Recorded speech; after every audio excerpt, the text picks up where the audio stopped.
Have you ever thought raising one hand, closing one eye turns the moon into a dot on your finger? Like a little secret, she tells her beloved girl to guard her love forever like the moon. But she tells Savannah she's ending her vacation to return to the army. The day by the beach, her heart found a home. Before leaving, she musters courage.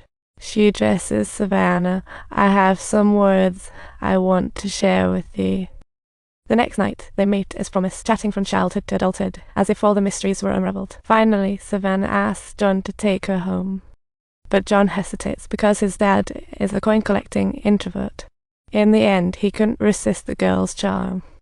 Once home, when John's dad shook hands with Savannah, he unexpectedly found out she was even more into coin collecting than he was.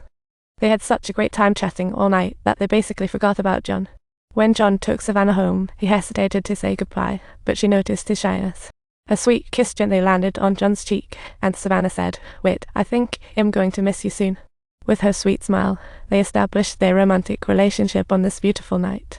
Every day after, they laughed their way to the ocean, brave enough to surf, holding hands on their dates. He strummed his guitar and sang beautiful songs, and John discovered that Savannah was truly a kind girl. She often participated in volunteer work, building houses for homeless kids, impressing Soldier John deeply.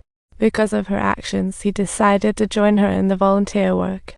He was like warm sunshine, not only lighting up John's life, but also brightening the world of his autistic father. This glow opened a bright window to their otherwise dull and quiet world.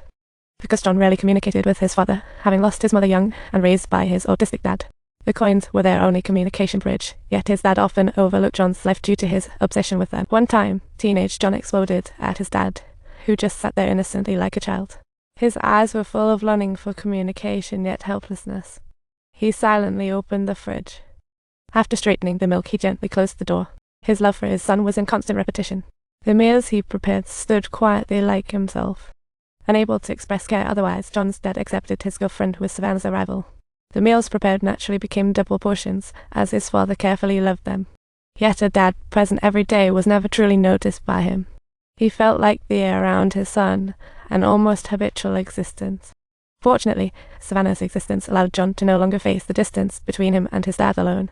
The helplessness and confusion that once filled his heart due to his father's condition slowly faded with gentleness.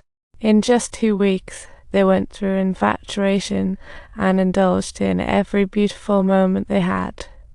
However, after 2 weeks, John's vacation was about to end, and he would return to the army. Savannah also had to return to school to finish her studies, and a brief farewell letter expressed their reluctance to part. "Do you remember the promise you made?" Right, and John's dad didn't say much. He just stood there silently, helpless as usual.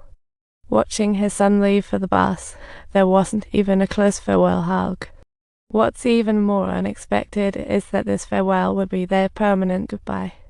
John made a promise to Savannah, one that only those in love could believe in. When they couldn't see each other, they expressed their care through letters. The letters were like cherished tokens, eagerly waiting for the day they would meet again. On set nights, they looked at the moon together, sending their longing to the sky. But just before John's service, the slow faced a change. On this particular day, John unexpectedly received a letter from Savannah. However, to his surprise, the content of the letter was actually an announcement of their severance. He couldn't help but break down in tears after reading it, sobbing uncontrollably. He felt as if the world instantly lost color. The letter trembled in his fingers as memories rushed in like a tide. All the laughter, sweet hugs, and passionate gazes they shared turned into the sharpest words now. "Cut it all off. Cut it all off," he screamed in his heart. Finally, he walked to the trash can, tossing each letter in as flames burned their shattered love. In that moment, silence reigned, yet it felt like the waiting thunder finally cracked. At that moment, the nation's towers were hit again, and he unhesitatingly extended his service.